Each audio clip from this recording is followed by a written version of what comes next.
जैसा कि आप सभी को पता है कि इस समय सभी जगहों पे लगभग टेम्परेचर जो है वो 45 डिग्री के लगभग पहुंच चुका है या क्रॉस कर चुका है। और ये वक्त सिर्फ हमें ही नहीं, हमारे प्लांट्स भी हीट वेव में सरवाइव करने की कोशिश कर रहे हैं। हर बार पुणे में इस तरह का टेम्परेचर नहीं रहता था। इस बार पुणे भी 40 डिग्री क्रॉस कर चुका है और इस बार सीवियर हीट वेव है, जिसकी वजह से प्लांट्स जो हैं उस पर हीट वेव का असर देखने को मिल रहा है। और ऐसी डेंजरस हीट में सिर्फ अपनी ही नहीं, अपने प्लांट्स और सराउंडिंग्स की केयर करना भी बहुत ज़रूरी हो गया है। इसी एक्सट्रीम गर्मी को देखते हुए मैंने अपने गार्डन में क्या क्या जुगाड़ किए हैं जिसकी वजह से प्लांट्स को हीट वेव से बचाया जा सके, और जो मेरे इंडोर प्लांट्स को हार्श हीट से बचाने में बहुत हेल्प कर रहा है।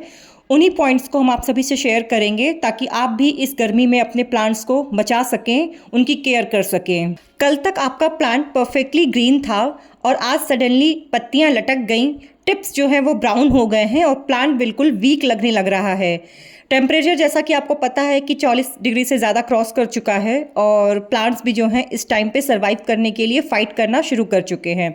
और सच बताएं तो 90% लोग इसी स्टेज पे गलती कर देते हैं, जिसकी वजह से प्लांट्स और ज़्यादा डैमेज हो जाता है। लेकिन आज की वीडियो में आपके प्लांट्स के लिए लाइफ सेविंग गाइड होने वाला है। रियल हैक्स, प्रैक्टिकल ट्रिक्स और वो मिस्टेक्स जो आप अवॉइड कर सकते हैं, इस वीडियो में आप सभी से हम शेयर करेंगे।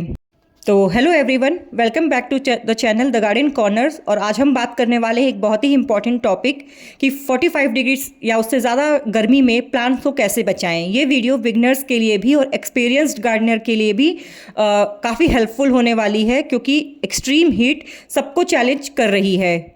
सबसे पहले समझते हैं कि प्रॉब्लम क्या होती है। एक्सट्रीम हीट में मिट्टी जो है वो बहुत जल्दी ड्राई होने लगता है, जिसकी वजह से जो रूट्स होते हैं वो ओवर हीट होने लगती हैं, पत्तियां जो हैं वो जलने लगती हैं और प्लांट्स जो है वो शॉक में चला जाता है। और सबसे डेंजरस चीज़ होती है कि हम पैनिक में गलत केयर करना स्टार्ट कर देते हैं, जैसे कि ओवर फर्टिलाइज करना या ओवर वाटरिंग करना। तो कुछ पॉइंट्स पे हम आप सभी से डिस्कस करेंगे, जिसे आप ध्यान देंगे तो आप भी उस गलती को करने से बचेंगे। तो पहला पॉइंट है करेक्ट वाटरिंग टाइम। सबसे पहले और सबसे इम्पॉर्टेंट रूल है कि दोपहर में पानी देना बिल्कुल बंद कीजिए। सबसे बेस्ट टाइमिंग होता है सुबह 5:30 से 8:30 और शाम का टाइम 6:30 से 8। इस भयंकर गर्मी को देखते हुए इस टाइम पे पानी डायरेक्टली रूट्स तक जाता है और इवेपोरेशन स्लो होता है। तो बेस्ट टाइम होता है सुबह के टाइम पे अर्ली मॉर्निंग पानी डालना, और फिंगर से सॉइल चेक करके डालें। तो इससे क्या है, पानी जो है केवल ऊपर ही नहीं, डीप वाटरिंग होगी। तो सबसे पहला और सबसे इम्पॉर्टेंट रूल होता है वाटरिंग का। दूसरी बात आती है प्लांट्स या पॉट्स का प्लेसमेंट और शेड। गर्मियों में प्लांट्स की लोकेशन ही उसकी लाइफ डिसाइड करती है। सबसे पहली चीज़ तो डायरेक्ट सनलाइट से प्लांट्स को हटाइए, जैसे कि जो इंडोर प्लांट्स होते हैं या कुछ ऐसे प्लांट्स जिनको धूप बिल्कुल नहीं पसंद होती है और समर की जो सनलाइट होती है वो काफ़ी हार्श होती है।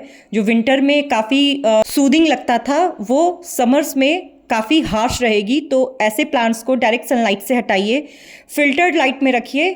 आप शेड यूज़ कीजिए या आप कोई भी जुगाड़ ऐसा यूज़ कर सकते हैं जिसकी वजह से जो इंडोर कलेक्शन है, अगर शेड आपकी तरफ नहीं है तो कुछ भी आप जुगाड़ कर सकते हैं, जैसे कि पुरानी साड़ी, दुपट्टा या कॉटन क्लॉथ, आप इससे भी शेड बना सकते हैं। ये चीप और इफ़ेक्टिव पड़ता है। और अगर आपके पास ग्रीन नेट है तो आप ग्रीन नेट का भी यूज़ कर सकते हैं प्लांट को कवर करने के लिए। और प्लांट्स को ईस्ट या नॉर्थ फेसिंग जगह पे प्लेस कीजिए। वहाँ पे क्या है, जो सनलाइट निकलती है वो थोड़ी डल होती है, थोड़ी हल्की होती है, लेकिन आफ्टर 10 AM जो इंटेंसिटी होती है सनलाइट की वो ज़्यादा होने लगती है।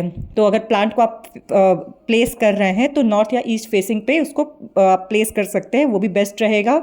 जैसा कि मैंने अपने गार्डन में क्या किया है कि आप देख रहे हैं ये ग्रीन नेट ऑलरेडी मेरा लगा हुआ था, लेकिन फिर भी जैसा कि मैंने आपको बताया कि इस बार सीवियर हीट वेव है, उससे बचने के लिए मैंने एक लेयर और ऐड की है, जो कि है बेडशीट की। जिससे क्या है कि जो हीट है वो नीचे नहीं आ रही है, वो ट्रैप हो जा रही है ऊपर ही बेडशीट की वजह से, और प्लांट्स जो हैं वो एरिया काफ़ी कूल हो रहा है और प्लांट्स को वो हीट फील नहीं हो रही है। तो ये जुगाड़ मैंने किया है अपने गार्डन में अपने इंडोर प्लांट्स को बचाने के लिए। आप भी ऐसे कर सकते हैं अपने एरिया के हिसाब से कि आपको किस साइड से कवर करना है या कौन से प्लांट को कवर करके रखना है शेड में, जिनसे धूप से बचाया जा सके। तो ऐसे आप भी इस तरीके को यूज़ कर सकते हैं। अब बात करते हैं डबल पॉट सिस्टम की। ये हैक काफ़ी पावरफुल है। एक पॉट के अंदर दूसरा पॉट रखना, इससे क्या होता है कि बीच में एक एयर लेयर बन जाती है जो इंसुलेशन का काम करती है और रूट्स को हीट से सेफ रखती है।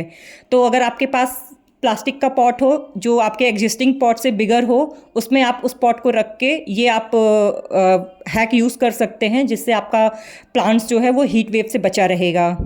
बेसिकली इससे क्या होगा कि सॉइल भी जल्दी ड्राई नहीं होगी। नेक्स्ट पॉइंट की बात करते हैं, अवॉइड हॉट सर्फेसेस, यानी कि ये जैसे कि हम लोग क्या करते हैं यूजुअली प्लांट्स को ऐसी जगहों पे रखते हैं जहाँ पे मार्बल टाइल्स या ग्रेनाइट फ्लोर लगे हुए होते हैं। हम डेकोरेशन भी करते हैं, या कुछ लोग की बालकनी ऐसी होती है जिसमें टाइल्स वगैरह लगे होते हैं। तो ऐसी जो सनलाइट पड़ रही है, धूप पड़ रही है, उसकी वजह से जो ये फ्लोर होता है वो ज़्यादा हीट निकालने लगता है, जिसकी वजह से प्लांट्स जो हैं वो नीचे से ख़राब होने लगते हैं। मतलब उनको भी वो हीट मिलने लगती है, हीट एब्जॉर्ब करने लगते हैं। तो इससे क्या ना, प्लांट्स को डबल हीट मिलने लगती है। तो इस चीज़ से बचने के लिए आपको स्टैंड का यूज़ कीजिए। पॉट जितना स्टैंड पे रखा रहेगा उतना हीट कम मिलेगा, और जो ड्रेनेज होल होता है वहाँ से एयर पास होती रहेगी। या अगर आपके पास ज़मीन है या ग्राउंड है या सॉइल ऐसा, जैसे कि आप मेरा लॉन एरिया देख रहे हैं, तो यहाँ पे भी आप अपने प्लांट्स को शिफ्ट कर सकते हैं, जिससे कि प्लांट्स जो हैं उनको डबल हीट का सामना ना करना पड़े। नेक्स्ट बात आती है ग्रुपिंग प्लांट्स की, यानी कि प्लांट्स को एक दूसरे के पास रखें, यानी कि ग्रुप में रखें। इससे क्या है, जो ह्यूमिडिटी होती है वो मेंटेन रहती है प्लांट्स के बीच में, और जो इवेपोरेशन होता है उसकी वजह से प्लांट्स के जो सराउंडिंग्स होते हैं वो प्लांट्स को थोड़ा कूल रखते हैं। इससे क्या होता है, माइक्रो क्लाइमेट क्रिएट होता है, ह्यूमिडिटी बनी रहती है जैसा कि मैंने बताया, और टेम्परेचर भी थोड़ा कूल रहता है। इंडोर प्लांट्स के लिए स्पेशली काफ़ी ये यूज़फुल होता है। तो ये ट्रिक भी आप कर सकते हैं कि प्लांट्स को ग्रुप में रखिए। नेक्स्ट पार्ट आता है कूलिंग हैक्स। अब आते हैं कुछ स्मार्ट कूलिंग हैक्स पर। पॉट के नीचे आप कुछ गीले जूट के सैक्स रख सकते हैं या कपड़े रख सकते हैं आप, या प्लांट्स के पास आप किसी बोल में या किसी बकेट में पानी भी भर के रख सकते हैं, जिसकी वजह से इवेपोरेशन की वजह से जो कूलिंग इफेक्ट तैयार होगा और इन्वायरमेंट को थोड़ा वो ह्यूमिड बना के रखेगा। तो ये कूलिंग हैक आप ट्राई कर सकते हैं। बेसिकली ये जो आपको हैक्स बता रहे हैं ये स्पेशली इंडोर प्लांट्स में ज़्यादा वर्कआउट करेगा, या ऐसे एरिया में जहाँ पे जो सनलाइट है या टेम्परेचर है जो काफ़ी ज़्यादा है और प्लांट्स को सर्वाइव कराने में बहुत प्रॉब्लम आ रही है। तो ये छोटे छोटे हैक्स जो आप यूज़ करके अपने प्लांट्स को बचा सकते हैं। नेक्स्ट पार्ट आता है मल्चिंग का। मल्चिंग जो है वो प्लांट्स के लिए काफ़ी इंपॉर्टेंट होता है, स्पेशली समर सीज़न में। आप कोको चिप्स यूज़ कर सकते हैं, सूखी पत्तियां यूज़ कर सकते हैं, और आप ये धान की भूसी भी यूज़ कर सकते हैं, घास भी, सूखा घास भी यूज़ कर सकते हैं। और ये जो कॉर्न हम लोग खाते हैं, मकई, उसका जो छिलका होता है उसको भी आप एज ए मल्चिंग के लिए यूज़ कर सकते हैं। इससे बेनिफिट क्या होता है कि जो मॉइस्चर है वो लॉक हो जाता है और सॉइल जो है वो ठंडी रहती है और वाटरिंग भी कम हो जाती है। तो ये कुछ फ़ायदे होते हैं अगर आप मल्चिंग का यूज़ करते हैं तो। अब बात करते हैं फर्टिलाइज़र की। तो ऐसी भयंकर गर्मी में, यानी कि 40 डिग्री अगर क्रॉस कर चुका है और आपके एरिया में अगर 45 भी क्रॉस कर चुका है, तो ऐसे टाइम पे फर्टिलाइज़र देना बिल्कुल बंद कर दें, क्योंकि प्लांट इस समय ग्रोथ मोड में नहीं होता है, सर्वाइवल मोड में होता है। प्लांट्स अपने आप को बचाने की कोशिश कर रहा होता है। अगर आप फर्टिलाइज़र उसको देंगे, फर्टिलाइज़ करेंगे, तो प्लांट्स को एक्स्ट्रा स्ट्रेस मिलेगा। तो बेहतर है कि ऐसी भीषण गर्मी में अपने प्लांट्स को फर्टिलाइज़र देना बंद करें। अब बात करते हैं प्लांट्स के सिग्नल को। अगर पत्तियां ड्रूपी हो रही हैं, इसका मतलब हमेशा ये नहीं होता है कि प्लांट्स को पानी की कमी हो रही है। हो सकता है कि हीट की वजह से प्लांट्स को स्ट्रेस मिल रहा हो, या मे बी ओवर वाटरिंग हुई हो। इसीलिए हमेशा पानी मत डालिए, मिट्टी को चेक कीजिए। अगर लगता है कि मिट्टी सूखी हुई है तभी आप अपने प्लांट्स को पानी दीजिए। अब बात करते हैं कि हीट ट्रैप्स को अवॉइड कैसे करें। प्लांट्स को इन जगहों से दूर रखें, जैसे कि वाइट वॉल्स, ग्लास की विंडोज़, या मेटल रेलिंग हो, तो इन सब जगहों से दूर रखें। ये हीट रिफ्लेक्ट करते हैं और हीट को ट्रैप करते हैं, और इसकी वजह से पत्तियां जो हैं वो जलने लगती हैं। तो हीट ट्रैप से अपने प्लांट्स को दूर रखें। अब बात करते हैं, अगर आपका प्लांट ऑलरेडी स्ट्रेस में है तब क्या करें। तुरंत प्लांट को शेड में शिफ्ट करें, सूखी पत्ती, डेड लीव्स को रिमूव करें, सॉइल को चेक करें, और रिकवरी के लिए आप अपने प्लांट्स में बहुत लाइट वे में सीवीड सोल्यूशन का यूज़ कर सकते हैं।